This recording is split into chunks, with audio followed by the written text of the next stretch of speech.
各位朋友，大家好，欢迎来到查理斯木。今天我们聚焦流媒体巨头，美国娱乐业的 Number One Netflix 奈飞公司。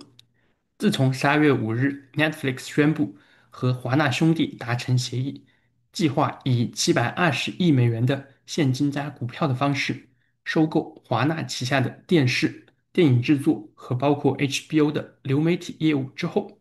全世界都在议论这个爆炸性的新闻。那么，从投资者的角度来看，Netflix 股票在过去的半年已经下跌了20%。现在再叠加这个巨额并购案的 X 因素，我们是否应该立刻抄底 NFLX 的股票，还是应该再等等？因为在短期之内，它的股价还会持续震荡下跌的走势，让我们在未来有更便宜的入场机会。此外，查理的 CRI 人工智能投资系统最近居然给出了降低美股仓位、增加短期美债比重的建议，这背后到底有什么考虑？本期节目，查理为您深度解析。Netflix 公司在1997年8月成立于加州湾区，最开始做的是邮寄租赁 DVD 碟片的业务。在2007年，Netflix 做了重大转型，开始允许用户在电脑上观看影片。而从2011年开始，公司拆分了 DVD 租碟服务和流媒体业务，开始专注于发展成一家流媒体互联网公司，非常有远见。不知道朋友们还记不记得 Netflix 转型的成名之作，就是《纸牌屋》第一季在2013年首播，获得了巨大的成功。当时 Netflix 首创了一次性放出全季剧集的做法，让 binge watching 成为了时代的潮流。查理那个时候还在读博士，也是熬了一个通宵，一口气看完了《纸牌屋》的全季内容，大呼过瘾。那从2014年至今，Netflix 已经从一家美国公司成功进化成为了全球性的流媒体平台。它覆盖了除中国之外的大部分国家和地区，特别是最近2年推出的《鱿鱼游戏》、K-pop Demon Hunter 等韩剧，简直是火遍全球。查理认为，Netflix 公司一飞冲天有2个重要的原因。第一，就是它的个性化推荐系统做得非常厉害，强大的算法能够根据用户的观看历史、评分和偏好进行精准的内容推荐，从而大大提高了用户的粘性。Netflix 可以媲美抖音的推荐算法，完爆传统电视媒体的服务。其次，Netflix 坚持高端原创内容的制作，从《纸牌屋》到《怪奇物语》，再到后来的《鱿鱼游戏》、K-pop Demon Hunter、猎魔女团，这些高质量多元化的影视作品，为 Netflix 建立了强大的品牌效应和护城河。当然，资本的巨兽永不满足。Netflix 为了彻底的解决内容焦虑，建立绝对的 IP 护城河，目前把目光瞄准了好莱坞历史最为悠久、出片能力最强的电影制作巨头华纳兄弟的资源宝库。他希望花费$720亿的巨资收购华纳兄弟的核心资产，包括其电影电视工作室、流媒体 HBO 频道以及流媒体服务 HBO Max。战略目标非常明确且宏大。那地球人都知道，华纳兄弟的经典 IP 实在太多了，数都数不清，包括蝙蝠侠、超人、哈利波特、权力的游戏、老友记等等，每一个都是全球知名、经久不衰的顶级文化资产。那放在以前，Netflix 每年都要花费数百亿美元来购买这些影视产品的版权，才能把它们放在自己的平台上播放。如果收购成功，Netflix 可以一劳永逸地解决这个问题。通过直接拥有这些内容的所有权，公司可以大幅降低长期内容成本，还能高效地利用这些经典 IP 制作新的衍生作品，前景相当的诱人呢。此外，在流媒体领域，Netflix 最大的竞争对手当然就是华纳旗下的 HBO Max。我们知道，HBO 出品的影视剧质量绝对不输给 Netflix，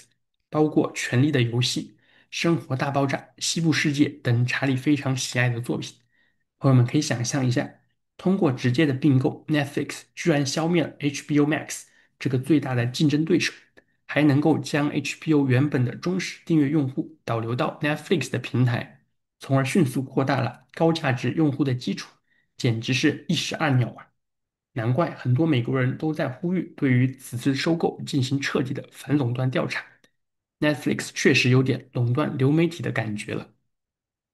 这张图列出了全世界6大影视娱乐公司的市值排名，可以看到，Netflix 的市值远超其他5家公司，是排名第2位的迪士尼市值的2.3倍。它在过去5年的股价表现也是最好的，有超过100%的惊人涨幅。虽然 Netflix 的本益比 PE ratio 超过了40，但是其在2026年的 EPS 增速高达27%，比除派拉蒙之外的其他娱乐公司要高不少。那本次被收购的是排名第5的华纳兄弟，整体市值为640亿美元，相当于 Netflix 溢价了12.5%收购华纳公司。可以看到，华纳兄弟在过去5年表现不佳，股价居然还比2020年下跌了8.4%。而在被收购之前，华纳在2026年的 EPS 每股净收益会比今年下降137%。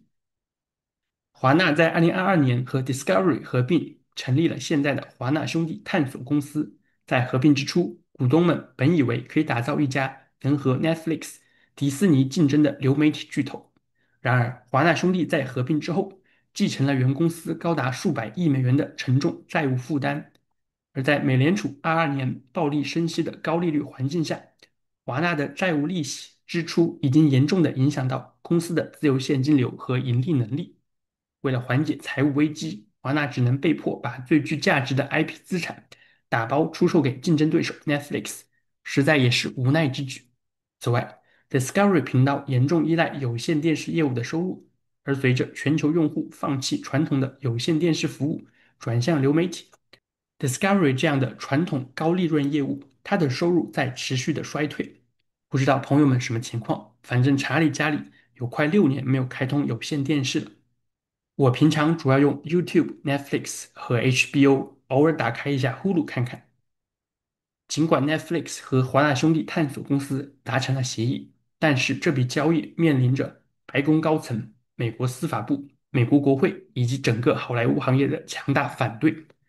美国总统川普在12月7日公开表示，Netflix 已经有非常大的市场份额，如果再收购华纳兄弟，将使得 Netflix 的市场份额大幅提高，这可能是一个问题。川普说，他将参与到这个审批决定中去。那川普的这番表态，直接让预测市场 Polymarket 之上，Netflix 能否在2026年底之前完成收购的概率，从接近60%大幅降低到了20%左右。要知道，参与竞购华纳的另一个强力竞争者派拉蒙影业，它的 CEO 是 David Ellison，没错，就是甲骨文创始人 Larry Ellison 的亲儿子。而 Larry Ellison 是和川普关系非常密切的科技大佬，也是派拉蒙的大股东。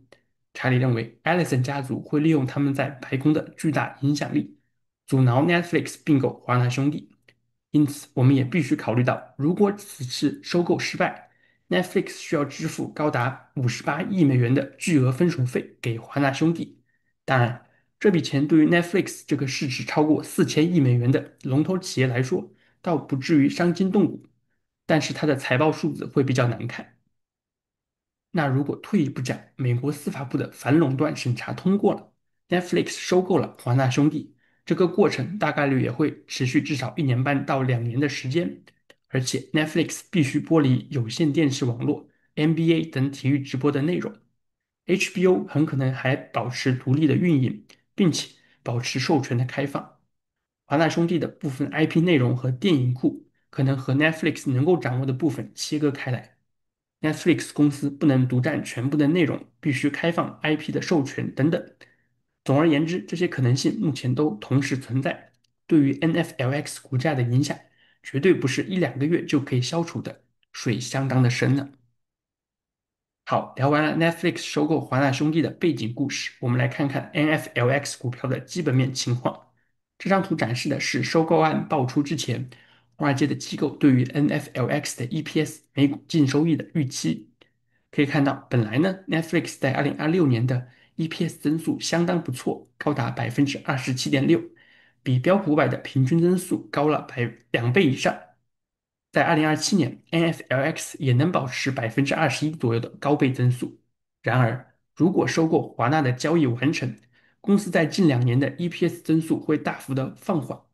我们可能看到 NFLX 的 EPS 增速从20%以上降低到10%到15%的区间。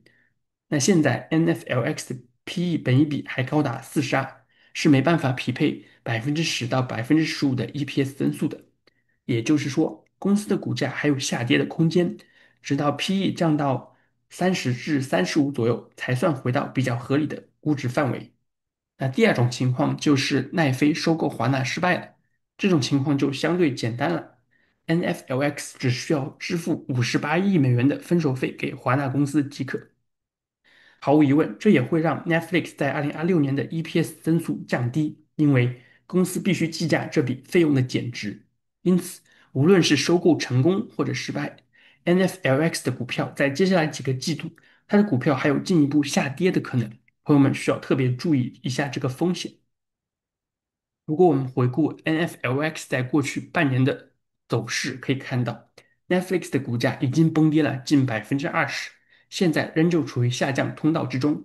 主要的下跌波段有2个，第一个是6月初到8月份，NFLX 股价从高点133美元，一口气回调了15%，跌到了114美元附近。第二个下跌波段主要发生在10月底到现在，因为公司在 Q3 财报中披露了一笔高达6.19亿美元支付给巴西政府的税务费用，让市场担心奈飞的全球化战略可能碰到各国政府的政策打压，包括像巴西这次收的买路钱，绝对会影响到公司的净利润。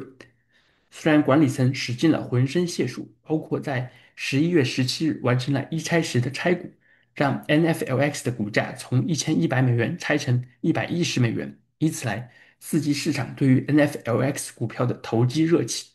然而，积雪只打了小半个月，拆股完成之后，Netflix 的股价又继续开始下跌。如果我们看奈飞从2011年到2025年的历史走势，会发现公司在过去的14年有5次幅度在20%以上的大崩盘时期，前4次分别发生在2011到2013年、2015到2017年、2018到2019年和2022年的美股熊市时期。而这第5次崩盘，我们正在经历中，从2025年的6月一直持续到现在12月份，并且可能持续下去。有点类似 Meta 崩盘的血泪史。那为了方便朋友们更加直观的感受，查理整理了 Netflix 股票这5次大的回撤，总体的跌幅有多大，用了多久的时间，股价才能走到底部的位置，以及反弹回到前高需要多久的时间，反弹的幅度有多大。可以看到，历史上 Netflix 经历的股价跳水，这个下降通道的耗时比较漫长，通常需要5到16个月的时间。好消息则是，除了2022年那波高达75%的雪崩之外，Netflix 股价的 V 型反弹的速度还是非常快的。它从底部反弹到下跌之前的高点，所需要的时间要略低于下降通道的时长。这说明 Netflix 一旦止跌反弹，它的上涨力度相当的惊人。此外，反弹到创造历史新高的整体涨幅，居然要比之前大崩盘的跌幅还要高了1.5倍以上。这表明 Netflix 的股价走势从长期的角度来看是不断向上走高的，反映出奈飞这家结合了流媒体、影视娱乐和算法推荐的顶尖科技公司，绝对值得我们散户投资者做长期投资的准备。事实上，查理有2位码农朋友就在 Netflix 公司的 Los Gatos 总部工作。从他们反映的情况来看，Netflix 的企业文化就是执行效率高的惊人。它没有像亚马逊、谷歌那样的大企业各种条条框框的限制，反而有点像高速发展中的初创公司，给了软件工程师很高的自由度。当然，Netflix 公司基本上不招 new grad，也就是刚毕业的学生，只招有至少几年工作经验的码农，这样他们就可以立马上手做项目，不需要半年的入职培训、适应新的环境等等。那在裁员方面，Netflix 也是极其果决的，它并没有像亚马逊这样的 PIP 项目，如果经理发现，哎，这个人工作能力不行，那么他在第二天就可能直接被裁了，非常的狠。在员工待遇方面，奈飞的员工总体薪资包裹不输给谷歌、Meta 这样的一线大厂，可能也就比 OpenAI 这样的 AI 风口公司稍微差了一些。而且，员工不需要像 Meta 那样拿着一堆 RSU 受限制性的股票，没办法自由的交易。Netflix 员工的薪资是 all cash 全现金的，非常的方便。好，我们最后来看看查理的 CRI 投资系统对于如何参与 Netflix 股票投资给出了什么样的建议。可以看到，在收购案之前，Netflix 股票在2026年的目标价出现在65美元到97美元之间。我们在这里按照20到30倍的前瞻 PE 给奈飞的估值做了测算。那么现在 Netflix 的股价在100美元附近，比2026年的目标价格稍微高了那么一点点。而随着华纳收购这个 X 因素的影响，查理预计 NFLX 股票的 EPS 预期还将被下调，也就是说，奈飞的股价居然还有下跌的空间。那么什么时候它的股票可以跌到强力支撑位，可能有华尔街机构的买盘进场呢？在这里，查理根据 NFLX 在2020到2025年的交易历史，画出了3个支撑点位。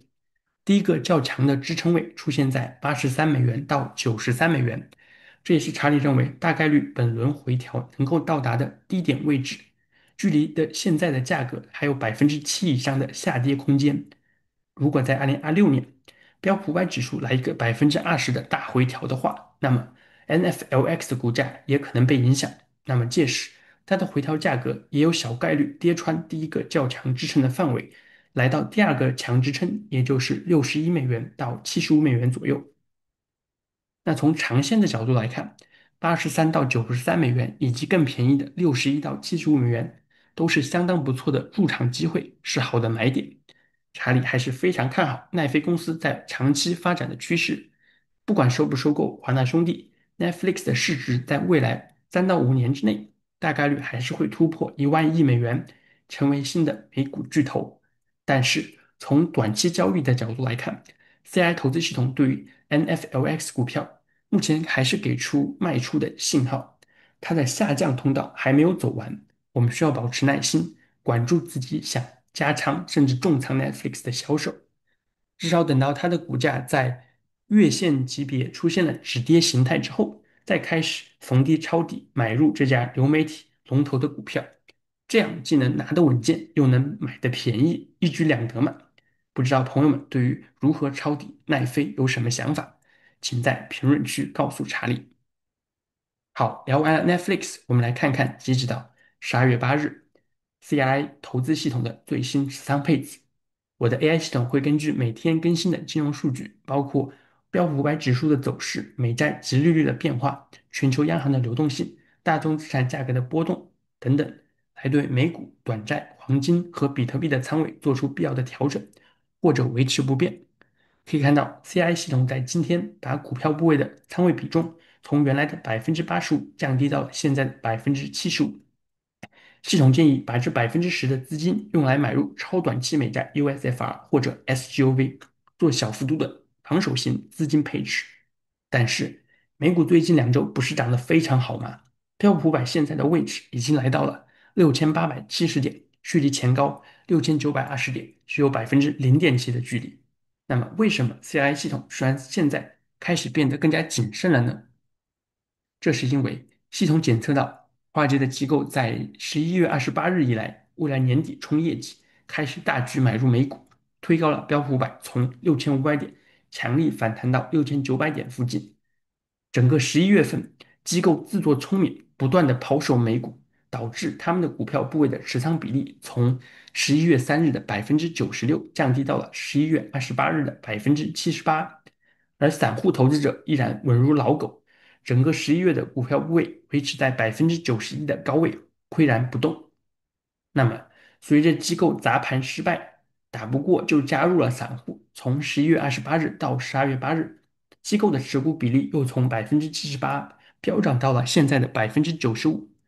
相当的夸张。而散户投资者也还在买入美股，持股比例从91%更加进一步的涨到了94%。令人不安的是，散户现金的比例一直维持在5%以下的低位，而信用利差 （credit spread） 居然降低到了只有2%，和标普500在2月18日以及10月底的顶部情况差不多。那如果市场来一个风吹草动，美股来一个回调的可能性是相当大的。